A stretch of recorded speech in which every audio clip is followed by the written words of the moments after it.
ቀይ ባህርን ልናመጣ ነው እያልክ ሰራዊትን ልታሰልፍና አማራውና ትግራዩን ለማስወጋት ሰራዊት ለመሰብሰቢያ የውሸት ፕሮፓጋንዳ ነው የምትነፉት።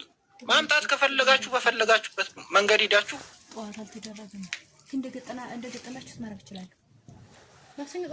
አሁን ምንድን ነው ልጁ አሁን ይገርማል። እኛ እንደ ኢትዮጵያ ነው የምናስበው። አማራ እኔ እስኪ አንድ ጥያቄ ልጠይቅ። ቆይማ ሳይጨርስ ልጁ ሀሳቡ አልጨረሰም። ቆይ እስኪ አንድ ጊዜ እሺ፣ ታብታብ አድርጉ እስኪ ኮፒና ታብታብ አድርጉ። ታብታብ አድርጉ። ይህን ጨዋታ ቀላል እንዳይመስላችሁ መብራን።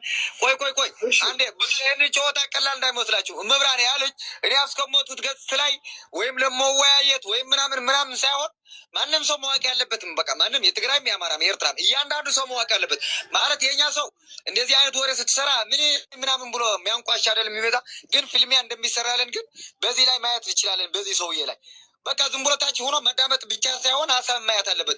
እዩት ቀይ ባህርስ መመለስ አለመመለስ የትግራይ እናት የአማራ እናት የምንናት ሳያውቅ ማለት ነው ቀይ ባህር ለማስመለስ ብሎ የኢትዮጵያ ሕዝብ ጥያቄ ነው። ወደ ጠየቁ ወዲህ የኢትዮጵያ ሕዝብ ጥያቄ ነው። ኢትዮጵያ አይደለንም እኛ ሆይ አስተርቸኝ እሱ ነው እኮ እኔ ጥያቄ። አንተ ኢትዮጵያ አይደለም እንደኛ አያምህም እኮ ነው የኔ ጥያቄ እኮ እኔ የገረመኝ እሱ ነው እኮ። ይሄ ሰውዬ ያንተ ሀሳብ እኮ ማትመልሰው ጥያቄ ገብተው ውስጥ እኮ ዝም ብለህ ተዘፈቀ ነው ያለው። ወንድ ማለት መልስ ኢትዮጵያ አይደለም ብለህ የጨፈጨፈ ማንም አብይ አህመድ አይደለ የኢትዮጵያ የጨፈጨፈው የትግራይ ህዝብ የጨፈጨፈው ወዶ ላይ ተማናችሁኛ እኔ በደንብ ያብራራናችሁ ነበረ። ቆይ ልንገርህማ ግዝ ኢትዮጵያ ማለት ህዝብ ነው እንጂ የሆነ ተራራ ወይ ቀይ ባህር አይደለም። ህዝብ ጨርሰህ ባህሩ ምን ልታደርገው ነው እንዴ? አብይ አህመድ የኤርትራን ሰራዊት ጋብዞ የኤርትራ መንግስት ጋብዞ የተለያዩ ሀገራት ሰራዊቶች ጋብዞ ህዝብ ሲጨፈጭፍ ኢትዮጵያ ዳነች። ከኤርትራ መንግስት ጋር ሲጣላ ኑና ተባብረን ኢትዮጵያ ተደፍራለች እና ንዝመት ነው ያን ነው የምትለኝ ያለ እሱ ነው ኢትዮጵያዊነት? በመሰረቱም ዋናው ዓላማችን በዚህ ሰዓት የአማራ ህዝብ የህልውና አደጋ ውስጥ ነው። የትግራይ ህዝብ የህልውና አደጋ ውስጥ ነው። የህልውና አደጋው በአገዛዙ ነው የወረደበት። ሰው እየሞተ ነው። አሁን በዚህ ሰዓት ሰው እየሞተ እኮ ነው። በድሮን ሰው እየጨፈጨፈ ነው። ፋኖ እየተዋጋ ነው። ደም እየከፈለ ነው ለህዝብ። በዚህ ሰዓት የአማራ ህዝብ ባህር አይደለም የሚፈልገው፣ ቀይ ባህር አይፈልግ፣ ምን አይፈልግ፣ ሰላም ነው የሚፈልገው። አዲስ አበባ እንዳይገባ የተከለከለ ሰው አዲስ አበባ ገብቶ መታወቂያ እየታፈሰ ወደ አዋሽ እየተወሰደ እየተገረፈ። ቆይ እስኪ ሚተር ስለ ባህር ስታወራው ትንሽ ሼም አይደለም? በዚህ ሰዓት የአማራ ህዝብ ስለ ባህር እያወራ ነው። የትግራይ ህዝብ ስለ ባህር ያስባሉ። መንግስት በፈጠረው ራብ ጦርነት መከራውን እየበላ ነው። የቆረቆራት ከተማ እንኳን መግባት ተከልክሏል። ቲክቶክ እየገቡ እየፈተሹ ሰዎች ምን እየተደረጉ ነው? አሁን 50,000 ብር ዋስ እየከፈሉ እኮ ነው የሚወጡ ያሉ። አማራ በመሆኑ ብቻ 50,000 ብር። ከዚህ በፊት ትግራይ እንደዛ እየተደረገ ነበር። አባ ሳሙኤል ላይ ተጠርፎ ያን ሁሉ መከራ ይደርስበት ነበር። አሁን ደግሞ አማራ ላይ ደርሷል። እንደዛ እያደረገ ነው። ስለዚህ ለእኛ ዋነኛው ጠላታችን አገዛዙ ነው። ያን ጨካኝ አገዛዝ አንድ ሆነን የምንታገልበትን ነገር ማሰብ ነው ያለብን፣ መዋጋት ነው ያለብን ብዬ ነው የማምነው። አመሰግናለሁ። ወደ ላይ ለሰጠኝ እድል። እናሸንፋለን። ይመች ወንድ ማለት ታብታብ አድርጉ፣ ታብታብ አድርጉ፣ ታብታብ አድርጉ እንጂ ሼር ኮፕሊ።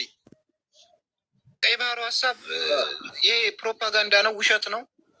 የኢትዮጵያ ብሔር ብሔረሰቦችን በቀይ ባህር ሰበብ ለማሰለፍና ታጣቂ እንዲገባለት የማሰብ እንጂ ይሄ የውሸት ፕሮፓጋንዳ ነው። ቀይ ባህርንም የማምጣት እቅድም አላማም የላቸውም። ኢትዮጵያንም አይወዷትም። አንደኛ ኢትዮጵያን አይወዷትም እነዚህ ሰዎች። ኢትዮጵያን ለማሳደግና ቀይ ባህርን አምጥቶ አንድ ለማድረግ ሳይሆን ዋነኛ አላማቸው የኢትዮጵያ ብሔር ብሔረሰቦች በቀይ ባህር ሰበብ አልገባ ስላሏቸው በቀይ ባህር ስበብ አሰባስበው ትግራይንና አማራን ለመውጋት ዋነኛ እቅድና ዓላማ ይዘው ነው እየተንቀሳቀሱ ያሉት። ቀይ ባህርን ቢያመጡ ኑሮ ይኸው ስንት ዓመታቸው። ቀይ ባህር እናመጣለን ይሉናል፣ የሉም። እናመጣለን የሉም። ጭራሽ ምንም ነገር የለም፣ ወፍ የለም። ይህ በሆነበት ሁኔታ አሁን የኢትዮጵያን ሕዝብ ማታለል አይቻልም። የነቃ ሕዝብ ነው ያለን። ሁሉም ነቅተዋል። ሁሉም አሁን ሰራዊት በግዴታ ካልታፈደና በግዴታ ካልተያዘ በስተቀር የሚገባ የኢትዮጵያ መከላከያ በሞራል የሚገባ የኢትዮጵያ መከላከያ ሰራዊት ሊኖርም አይችልም፣ የለም። ስለዚህ ሰሜኖች መንቃት አለብን። ይህን መንግስት ዋነኛ ዓላማችን እኛ ማስወገድና ማስወገድ ነው። ከዛ በኋላ በሰላማዊ መንገድ መጣም ቀይ ባህር አልመጣም፣ እኛ መጀመሪያ በሰላም መኖር ያስፈልገናል። እኛ በሰላም የትኛውም ሀገር ላይ ወጥተን መግባት፣ የፈለግንበት ሀገር ላይ ሰርተን መብላት መቻል አለብን። እንደፈለግን ኢትዮጵያ ብለን ደረታችን ነፍተን በማንንቀሳቀስባት ሀገር ቀይ ባህር እያሉ ማታለያ፣ ይሄ ለእኛ ተረት ተረት ነው፣ ሊሆንም አይችልም። ስለዚህ እኛ ወጣቱ መንቃት አለበት። ይሄንን ውሸት ነው፣ ቀይ ባህርን የሚያመጣ መንግስት አይደለም፣ አጭበርባሪ ሌባ መንግስት ነው። መንቃት አለብን እላለሁ። ቀጥሎ ሀሳብ ያለው ሰው ካለ።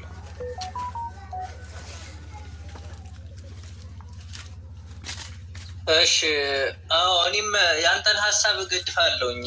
በነገራችን ላይ ቀይ ባህር ሲጀመር ቀይ ባህር ላይ እሬቻ እናከብራለን ሲሉ ነበረ ብዙ ጊዜ እንደዚህ እያሉ ነው። እና ማክበር ከፈለጉ እኛ አታክብሩ አላልናቸውም። በባህላቸው ላይ ገና በአማራ ክልል አልፎ የሚያከብር እሬቻ የለም። በነገራችን ላይ እሬቻንም እኛ አስጀምር አናውቀውም። እሬቻ የሚባል ነገር በኢትዮጵያ ውስጥ ይኑር አይኑር እኔ በነገራችን ላይ እኔ ቅቤ እንጨት ሲቀቡ ነው እንጂ የማውቀው እኔ አላውቅም። በነገራችን ላይ ማለት ነው እስልምናና ክርስትና ነው እኔ ኢትዮጵያ ውስጥ ሲጀመር ያሉ። ሌላም ጴንጤ ምናምን አለ ሌላ ነገር ያለ ግን ያ የራሱ ጉዳይ ነው። በእንጨት ማምለክ ይችላል። ግን በነገራችን ላይ አሁን የአማራ ህዝብ የተጨፈጨፈ ነው ያለ።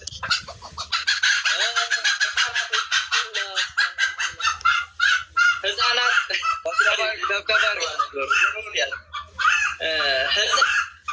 እየተጨፈጨፈ ህፃናት እየሞተ እያለቀ እኛ አዲስ አበባ እንኳን ደርሰን እንኳን መጣም ይኸው አዲስ አበባ ጋር አንተ የፋኖ ተላላኪና አንተ ምን ስልክህን እንኳን እዚሁ አማራ ክልል ውስጥ ማለት ስልክህን ይቀበልሃል። እንደው አንዲት ፎቶ የፋኖ ፎቶ ካየ ጉድ ይፈላ። ወይ ትረሸናለህ ወይ እንግዲህ ወይ እስር ቤት ገብተህ በዱላርህን ትበላለህ። እና እንዲህ የሆነ ሀዲያኛ ወንድሞቻችን እንኳን ፎቶ የወንድምን ፎቶ እንኳን ማትይዝበት ዘመን ላይ ሆነን እያለን እኛ እንዴት ነው ቀይ ባህር እንዲህ ሲያስቡት እነሱ በቂታቸው ነው እንደሚያስቡት። በነገራችን ላይ ሲጀመር በዚህ አይነት ነገር ትግራይ ባለፈው የተዋጋ ነው። በጣም እኔ በራሴ በጣም ነው ይቅርታ የምለውም በጣም የሚያስጠላ ነገር ነው። ለምን እኛ በነገራችን ላይ በፖለቲካ ለራሱ ሰብኮ ነው እንድንዋጋ ያደረገን ማለት ነው አማራዎች እንጂ